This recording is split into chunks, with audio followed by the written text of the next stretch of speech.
आज 9 डिसेंबर 2021 मंत्रालयातील अधिकारी का म्हणताय अनुदान देणं स्वेच्छा अधिकार याची जी सर्व सविस्तर माहिती आहे ती आज आपण या ठिकाणी बघणार आहोत की अधिकाऱ्यांना अशी बुद्धी ही स्वतःची सुचलेली आहे की कुणी सुचवलेली आहे.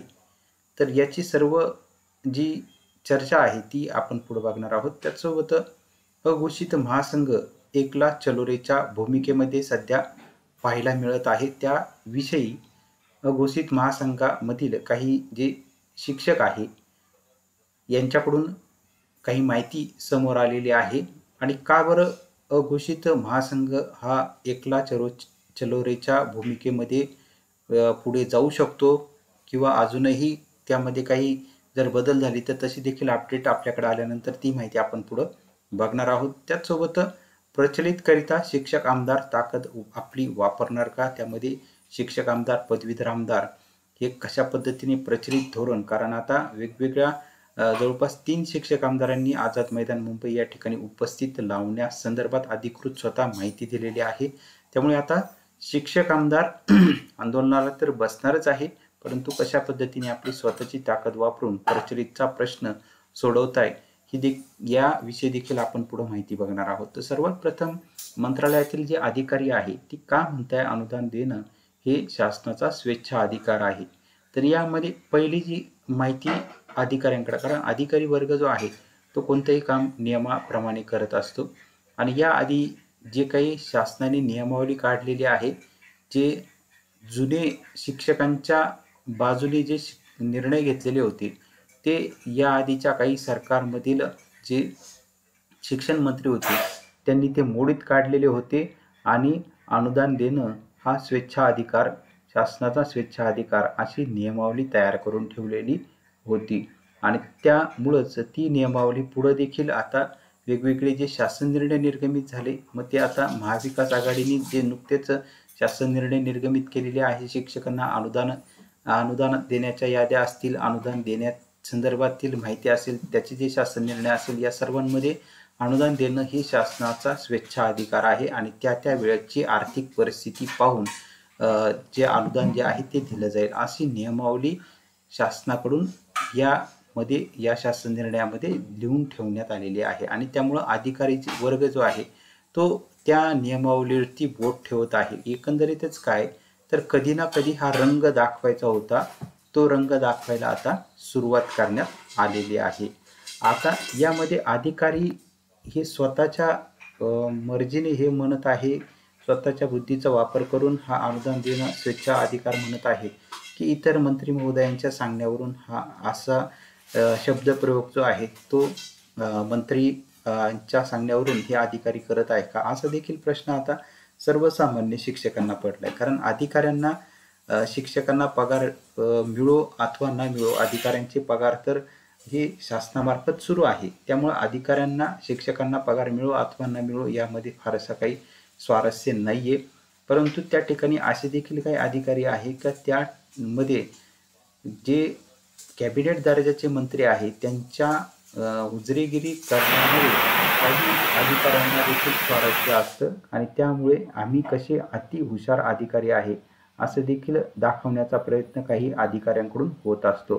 म्हणजेच वरिष्ठ मंत्री यांना खुश करण्यामध्ये त्यांना आम्ही किती आमच्याकडे बुद्धी आहे, आम्ही कशा पद्धतीने एवढ्या महत्त्वाच्या परीक्षा पास होऊन आलेलो आहोत आणि कसं आता शासनाचा पैसा आम्ही कशा पद्धतीने वाचवू शकतो, कसं शिक्षकांना नियमावलीत गुरफटून ठेवू शकतो आणि कसं त्यांच्या संसाराचं, त्यांच्या कुटुंबाचं कसं वाटोळं करू शकतो, एवढी अक्कल आम्हाला दिलेली आहे. भले त्याच्यामध्ये माणुसकी नसली तरी चालेल, पण शिक्षकांना 20 वर्ष कशा पद्धतीने उपाशी ठेवायचं याची अक्कल आम्हाला आहे.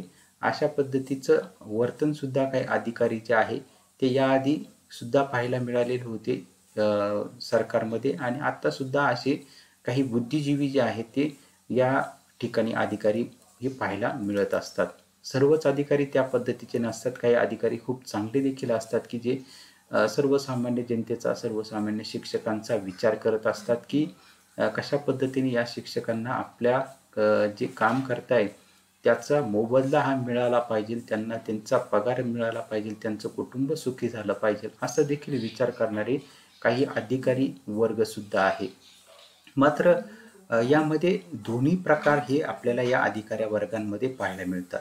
त्यामुळे आता काही अधिकारी वर्गांकडून अनुदान देणं हा स्वेच्छाधिकार जरी सांगण्यात येतोय, तर आणखी ही जरी त्यांनी स्वतःची बुद्धी वापरलेली असेल यामागे, किंवा संबंधित जे काही कॅबिनेट दर्जाचे मंत्री असतील यांची चर्चा ऐकून त्या चर्चेनुसार त्यांनी देखील अंदाजे हा शब्द वापरला असू शकतो. ही दुसरी एक त्या ठिकाणी बाजू असू शकते, की वरती कॅबिनेट दर्जाचे मंत्री महोदयच त्या ठिकाणी चर्चा करत असतील का शिक्षकांना अनुदान हे कधी दिलं पाहिजे याविषयी, या आशयाची चर्चा संबंधित अधिकाऱ्यांनी ऐकलेली असावी किंवा त्यांना तो अंदाज असावा. त्यामुळे देखील अनुदान देणं म्हणजे त्यामध्ये कशा पद्धतीने विलंब करायचा आहे या दृष्टीने हे काही जे शिक्षण विभागातील किंवा अर्थ विभागातील किंवा इतर मंत्रालयातील जे अधिकारी असतील त्यांच्याकडून अशी बाब ही समोर येत असावी. किंवा तिसरा जो मुद्दा समोर येतोय, की तिसरा जो पर्याय त्या ठिकाणी असू शकतो, की कॅबिनेट दर्जाचे मंत्री जे आहे त्या ठिकाणी हे मंत्री वेगवेगळ्या पक्षाचे आहे, कारण महाविकास आघाडी आहे, त्यामध्ये किती पक्ष आहे ते सर्वांनाच माहिती. आणि त्यामुळं या मंत्री महोदयांना जे सर्वसामान्य लोक आहे मीडियासमोर आम्ही जनतेचे कसे सेवक आहे असं दाखवायचं असतं. मात्र प्रत्यक्षात बोलायचं एक असतं आणि करायचं एक असतं, म्हणजे बोलायचं एक आणि वागायच्या दुसऱ्या पद्धतीने, अशी सुद्धा या राजकारणी लोकांची सवय असते. आणि त्याचाच एक भाग म्हणून मीडियासमोर किंवा शिक्षकांसमोर सांगायचं की आम्ही तुम्हाला एवढं अनुदान देऊ, तेवढं अनुदान देऊ. ते सत्तेच्या बाहेर असताना किंवा सत्तेत आल्यानंतर सुद्धा काही म्हणतात.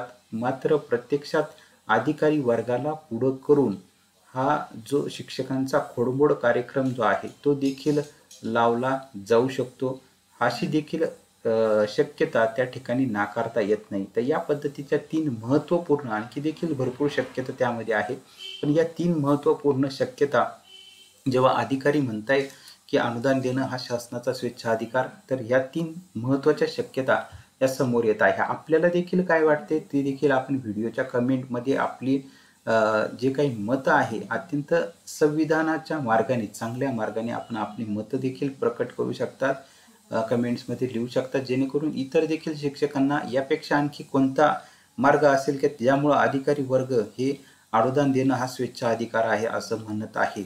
आपल्याला देखील काय वाटतंय तर आपली प्रतिक्रिया देखील चांगल्या संविधानिक मार्गाने आपण नोंदवू शकता, जेणेकरून इतरांना देखील त्याचा फायदा होऊ शकतो. त्याचसोबत अघोषित महासंघ एकला चलोरेच्या भूमिकेमध्ये सध्या पाहायला मिळत आहे. काही अघोषित महासंघामधील जे शिक्षक आहेत त्यांच्याकडून सांगण्यात आलेलं आहे का याआधी भरपूर शिक्षक संघटनांनी आमचा वापर करून घेतलेला आहे, त्या ठिकाणी अघोषित शिक्षकांना सोबत घेतलं आणि वेगळ्याच मागण्या ज्या आहेत त्या मंजूर करून घेतल्या, अशा पद्धतीची जी मतं आहे ते अघोषित महासंघाच्या शिक्षकांकडून बऱ्याच आंदोलनांमध्ये हे सांगण्यात देखील आलेलं होतं. आणि त्याच दृष्टीने आता अघोषितची जी पूर्तता जी आहे ती ईमेलद्वारे पूर्ण करण्यात आलेली देखील आहे आणि त्या संदर्भात कॅम्प देखील लावण्यात आलेला आहे. त्याचं अधिकृत वेळापत्रक सुद्धा प्रसिद्ध झालेलं आहे आणि त्या दृष्टीने जे कॅम्प लावण्यात आलेले होते त्याची अंमलबजावणी सुद्धा सुरू होती.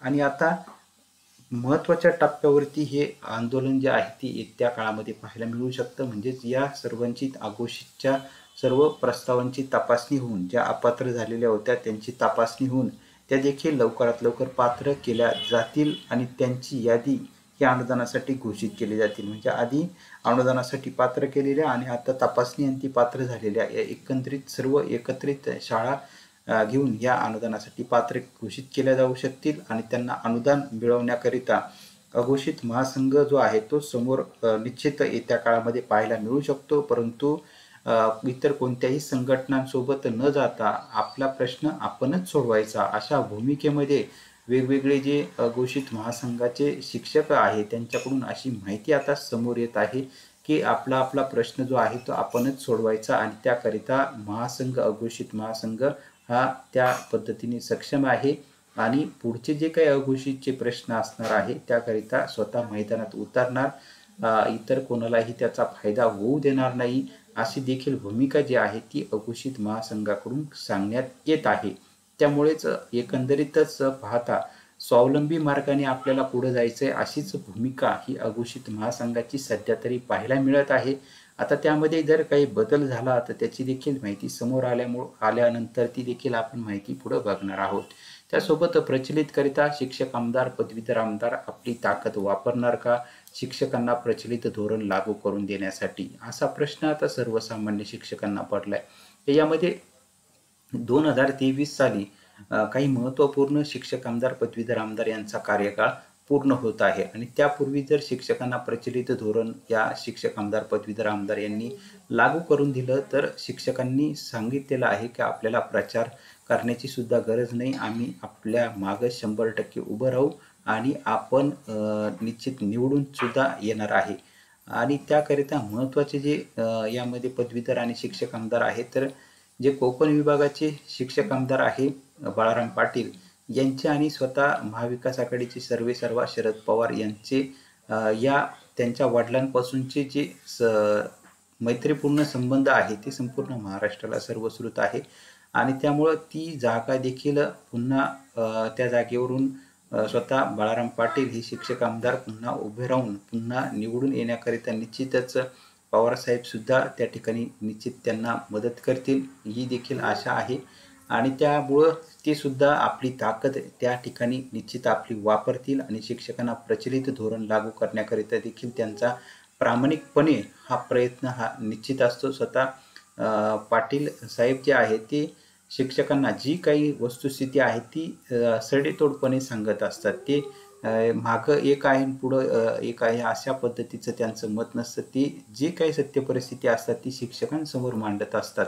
असा त्यांचा स्वभाव आहे आणि ते निश्चितच प्रचलित धोरणाकरिता आपली ताकद वापरून शिक्षकांना प्रचलित धोरण लागू करण्याकरिता निश्चित प्रयत्न करतील आणि ते देखील येत्या काळामध्ये आपल्याला आझाद मैदान मुंबई या ठिकाणी प्रचलित धोरणाच्या आंदोलनामध्ये पाहायला मिळू शकतील. त्याचसोबत दुसरे जे शिक्षक आमदार आपल्याला पाहायला मिळत आहेत ते औरंगाबाद विभागाचे सर्व शिक्षकांचे लाडके की सर्व शिक्षक त्यांना त्यांच्याकडे अत्यंत हक्काने प्रचलित धोरण लागू करण्याकरिता कोणतीही सभा असो त्या ठिकाणी हसत खेळत वातावरणामध्ये ज्या पद्धतीने चर्चा आपण जे व्हिडिओ बघितलेले आहे तर सर्वांचे लाडके विक्रम काळे हे राष्ट्रवादी पुरस्कृत शिक्षक आमदार आहेत, तर त्यांच्याकडे सुद्धा सर्व शिक्षकांकडून अपेक्षा लागलेली आहे कारण त्यांचा आणि अजितदादा पवार यांचे मैत्रीपूर्ण संबंध हे संपूर्ण महाराष्ट्राला सर्वश्रुत आहे आणि त्यामुळं आता जवळपास त्यांच्या 3 टर्म पूर्ण झालेले आहे. या 3 टर्म पूर्ण करणं ही सोपी गोष्ट नाही आहे शिक्षक आमदार म्हणून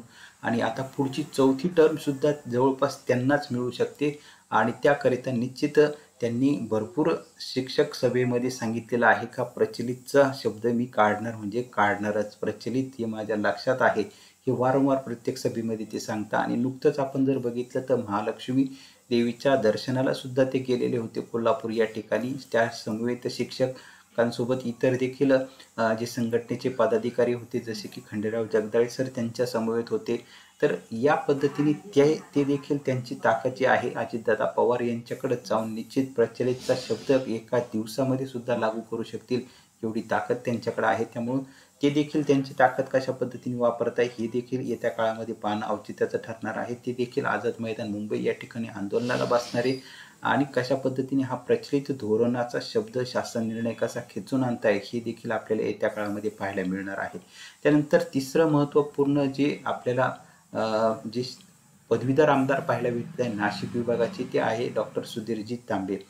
डॉक्टर सुधीरजी तांबे यांचा स्वभाव सुद्धा अत्यंत शांत संयमी आणि सर्व शिक्षकांना एकत्र घेऊन त्यांच्याकडे कधी कोणते शिक्षक संघटनेचे सर्व शिक्षक गेल्यानंतर अत्यंत आदरपूर्वक सर्वांना सन्मानपूर्वक वागणूक जी आहे ती डॉक्टर सुधीरजी तांबे यांच्याकडून मिळत असते आणि ते महसूल मंत्री बाळासाहेब थोरात यांचे अत्यंत त्यांचे जे नाते संबंध संपूर्ण महाराष्ट्राला सर्वश्रुत आहे आणि त्यांच्याकडे सुद्धा एवढी ताकद आहे का ते शिक्षकांना प्रचलित धोरण जे आहे ते लागू करून देण्याकरिता प्रयत्न करून ते स्वतः हे प्रचलित धोरण लागू करू शकता. प्रचलित धोरणाचा शासन निर्णय जे आहे ते स्वतः डॉक्टर सुधीरजी तांबे हे हा प्रचलित धोरणाचा शासन निर्णय सर्व शिक्षक आमदारांसमवेत हा लागू करू शकतील एवढी त्यांची ताकद आहे.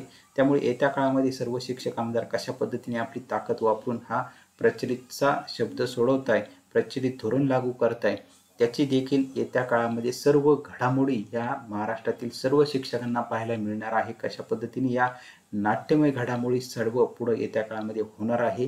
कोण आपली कशा पद्धतीने ताकद वापरणारे सर्व शिक्षक आमदार एकत्रित येऊन त्या ठिकाणी कशा पद्धतीने हा प्रचलितचा तिढा सोडवता येते त्याची इत्थंभूत माहिती आपण पुढे वेळोवेळी बघणार आहोत.